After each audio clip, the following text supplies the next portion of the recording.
तक की वीडियो में आपने देखा कि किस तरह से डिप्रेशन व्यक्ति के अंदर उत्पन्न होता है, क्या कारण रहते हैं और किस तरह के लक्षणों में वो व्यक्ति के व्यवहार में प्रकट होने लगता है, और क्या डिप्रेशन साइकिल है जो लगातार चलती रहती है और व्यक्ति डिप्रेशन जैसी परेशानी से बाहर नहीं निकल पाता। आज की वीडियो में हम जानेंगे उन समस्याओं के बारे में जो किसी व्यक्ति को डिप्रेशन के ट्रीटमेंट देने से पहले एक साइकाइट्री के पास या एक व्यक्ति के लिए उत्पन्न होती हैं और अवेयरनेस की कमी के कारण जो ट्रीटमेंट है वो सही दिशा में नहीं जा पाता। आइए जानते हैं ऐसी कुछ कॉमन प्रॉब्लम्स के बारे में जो व्यक्ति और साइकाइट्री या साइकोलॉजिस्ट फेस करता है। तो सबसे पहले है lack of awareness in individual,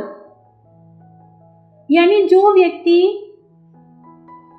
जैसे सबसे पहली प्रॉब्लम जो डिप्रेशन के ट्रीटमेंट के दौरान आती है वो होती है कि जो व्यक्ति इस समस्या से पीड़ित है वो ही नहीं समझ पाता कि उसको कोई समस्या है और उसका ट्रीटमेंट जरूरी है। वो अक्सर ये कहते और समझे सुना जाता है कि ऐसा मेरे साथ नहीं हो सकता, मैं इतना स्ट्रोंग हूँ, मैं इतना मेंटली फिट हूँ, मैं ऐसा अपने साथ होने ही नहीं दूंगा, मैं इस विषय में सब कुछ जानता हूँ, ऐसा तुम मुझे कैसे कह सकते हो। तो वो इस बात को एक्सेप्ट ही नहीं कर पाता कि वो किसी न किसी मेंटल इलनेस के दायरे में आ रहा है और उसको सावधान होने की, अवेयर होने की ज़रूरत है, नहीं तो वही चीज़ आगे जाकर उसके लिए एक खतरा बन सकती है। दूसरी जो प्रॉब्लम आती है इंडिविजुअल से अलग, वो आती है कि यदि व्यक्ति अपनी फैमिली या फ्रेंड्स को अपनी बात कहता है कि मुझे इस तरह की परेशानी देखने को मिल रही है, तो वहाँ पर वो फैमिली और फ्रेंड्स भी उसको सपोर्ट नहीं करते। तो दूसरी जो प्रॉब्लम है वो यही है कि lack of awareness in family and friends.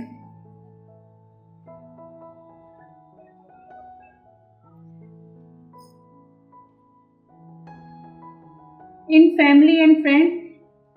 जब भी व्यक्ति अपनी समस्या को अपनी फैमिली से कहता है या अपने फ्रेंड से कहता है कि मुझे इस तरह की फीलिंग हो रही है, मुझे घबराहट होती है, मुझे बेचैनी होती है, मुझे थोड़ी थोड़ी टेंशन होती है और मेरे को बर्डन सा फील होता है, तो अक्सर पेरेंट्स ना, जब बच्चे ऐसी बात कहते हैं तो बोल देते हैं कि अभी तो बचपना है, तुझे ऐसा कुछ भी नहीं है, तो बेकार में ही डर रहा है। या जब कोई बड़ा आदमी भी, कोई बड़ा वयस्क व्यक्ति भी ये बात बोलता है अपने फ्रेंड से, अपने पेरेंट्स से कि मुझे इस तरह की समस्या है, तो वो ऐसे बोल देते हैं कि ऐसा कुछ नहीं होता, ये सब बेकार की बातें हैं, अपने ऊपर कॉन्फिडेंस रखो, अपने को मजबूत रखो, ये सब चीज़ें तुमको नहीं प्रभावित कर सकती। मतलब एक तरह से उसको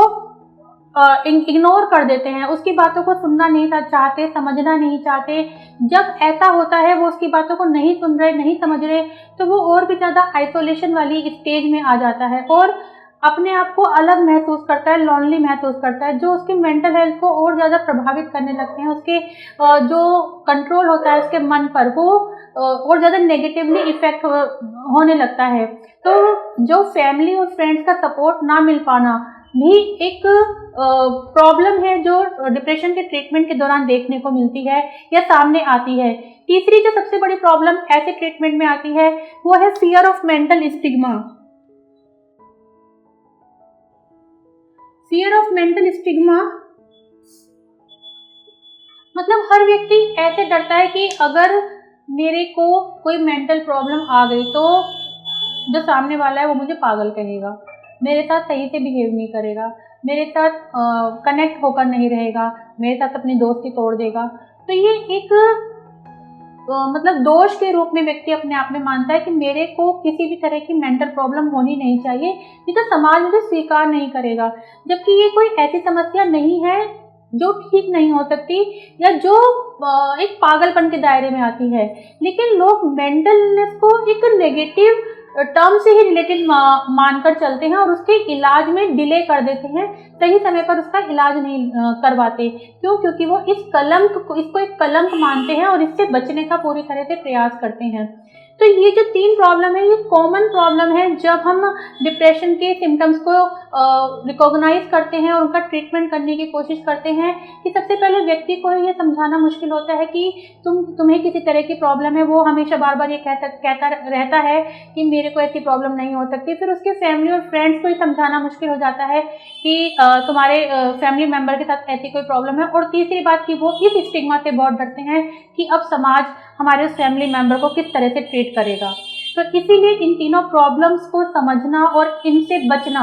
डिप्रेशन के ट्रीटमेंट में या किसी भी मेंटल इलनेस के ट्रीटमेंट में बहुत ज़्यादा ज़रूरी है, क्योंकि कोई भी मेंटल इलनेस ऐसी नहीं है जिसका उपचार नहीं किया जा सकता। ये केवल एक समस्या है जो सही समय पर सही कदम उठाकर दूर की जा सकती है। आगे आने वाली वीडियो में हम जानेंगे कि डिप्रेशन की साइकिल को अगर अर्ली स्टेज में ही तोड़ लिया जाए तो वो किस तरह से, क्या प्रयास हैं जिनके द्वारा हम डिप्रेशन की साइकिल को अर्ली स्टेज में ही तोड़ सकते हैं। तो बने रहिए हमारी अगली आने वाली वीडियो में।